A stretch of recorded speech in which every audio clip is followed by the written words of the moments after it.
યાર મને ખબર જ ના પડી કે ક્યારે તું ભાઈથી ફ્રેન્ડ વધારે બની ગયો. ટીવીના રિમોટ માટે ઝઘડતો મારી જોડે અને આજે મારા મૂડ ઓફ હોવા પર મારા માટે મેગી બનાવી દે છે.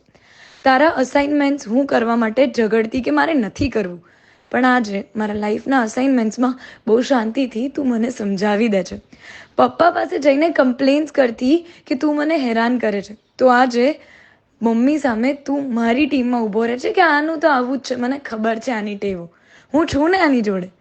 સમજાયું જ નહીં કે ક્યારે આ ઇરિટેટિંગ એનોય વાળો ભાઈ મારી ચિંતા વધારે કરવા લાગ્યો. મારે વોફલ ખાવું હોય કે મારે એક્ટિવા ન ચલાવવું હોય, તને ખબર છે. મારે સામાન નથી ઉચકવો પડતો. મારી બર્થડેઝ પર મને વધારે સારી સરપ્રાઇઝીસ અને ગિફ્ટ્સ મળવા લાગી છે તારા કારણે.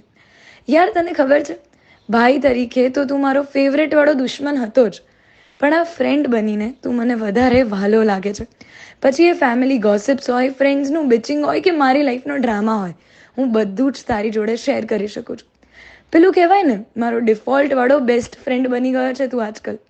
એન્ડ થેન્ક યુ ભાઈ for giving me the space, giving me the comfort, the trust. I love you મારો ભાઈ, જે આજે મારો બેસ્ટ ફ્રેન્ડ બની ગયો છે.